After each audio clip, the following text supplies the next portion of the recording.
What's the weirdest thing you've ever used as a substitute for toilet paper? Story 1. Alright, so I'm camping with a bunch of friends, and we're out in the middle of nowhere. Everything's going great until nature calls. I head to the little makeshift bathroom we set up, and guess what? No toilet paper. Panic mode engaged. I start rummaging through my backpack, looking for anything that could do the job. Then I spot it, my stack of old, crumpled up lecture notes from college. You know, the ones I kept saying I'd study but never did? Desperation takes over, and I grab the first sheet with a doodle of my professor, and you get the picture. It's not the most comfortable experience, but it works. Story 2. Back in my wild college days, we had this massive house party. Things got pretty out of control, and by the end of the night, the bathroom was a war zone. I'm talking no toilet paper, no paper towels, nothing. So, in my tipsy state, I look around and see the next best thing, a stack of unused coffee filters. They're softish, and at that point, I was too drunk to care about the consequences. So, I use a couple of coffee filters and get the job done. The next morning, my roommate's making coffee and finds the filters missing. I had to come clean, and we still laugh about it every time someone mentions coffee. Now, coffee filters are banned from the bathroom during parties. Story 3. Okay, so I'm at my girlfriend's parents' house for the first time, trying to make a good impression. We're having a lovely dinner, and everything's going well. Then, halfway through the night, I need to use the bathroom. I go in, do my business, and realize there's no toilet paper. Panic sets in because there's no way I'm calling for help and admitting I'm stranded. I look around and spot a box of her mom's fancy decorative napkins on the counter. You know, the kind with the lace edges? Desperate times call for desperate measures. I use one, trying to make it look like it was never touched. Of course, my girlfriend notices something's off later and asks if I used one. I said I had no idea what she is talking about. Story 4. So, I'm on this road trip with my buddies, and we pull over at this sketchy gas station in the middle of nowhere. I run to the bathroom and, of course, no toilet paper. The place is a mess, so I start checking the stalls for anything usable. Then I see it, a stack of those brown, rough paper towels. You know, the ones that feel like sandpaper. With no other options, I grab a few and get to work. It's not pleasant, to say the least. My friends are outside waiting for me, and when I finally emerge, they're cracking up because apparently, my ordeal was loud enough to hear. Lesson learned. Story 5. This one time at a music festival, I was in one of those horrendous porta potties. It's late at night, and I'm half asleep, half delirious from the music and fun. I go in and realize there's no toilet paper. Not even a hint of it. I start to panic, thinking, great, this is how it ends.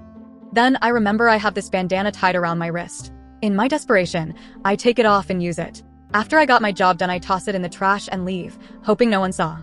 The next day, my friend asks where my bandana went, and I had to make up some story about losing it in the crowd. Story 6. Picture this. It's a beautiful day, and I'm out hiking with some friends. We're miles from civilization, and I need to go.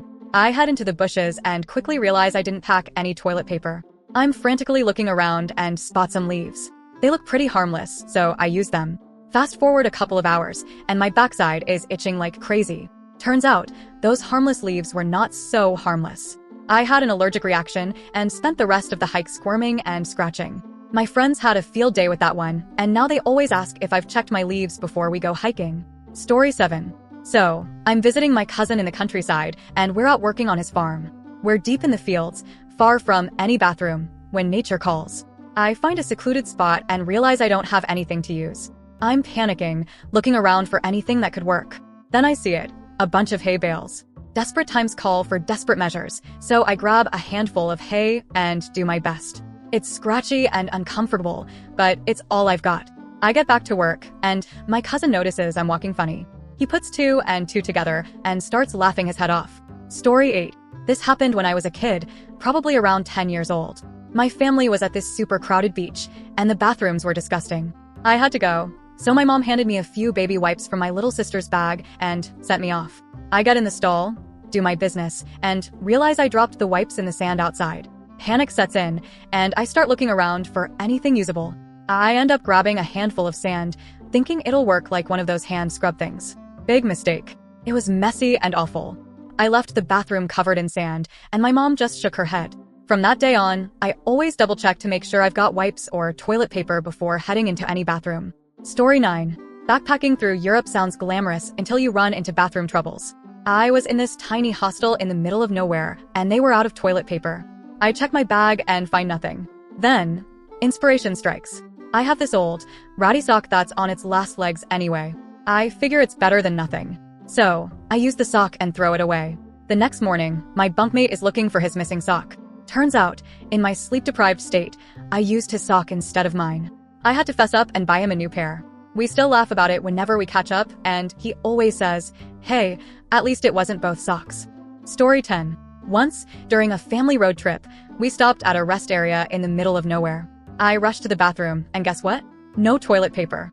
I'm frantically searching for anything usable when I remember I have this stash of fast food napkins in the glove compartment. I run back to the car, grab a handful of napkins, and make do with what I have. It wasn't ideal, but it worked. When I got back to the car, my family was giving me weird looks because I apparently left a trail of napkins behind me. Now, whenever we're on a road trip, my family makes sure we're stocked up on toilet paper, just in case. Story 11. One time, I was at the beach with some friends, and we were far from any public restrooms. Nature called, and I headed to the dunes for some privacy. I realized too late that I had nothing to use for toilet paper. I started looking around and saw some smooth, flat stones. In my desperation, I used one. It was cold and uncomfortable, but it worked.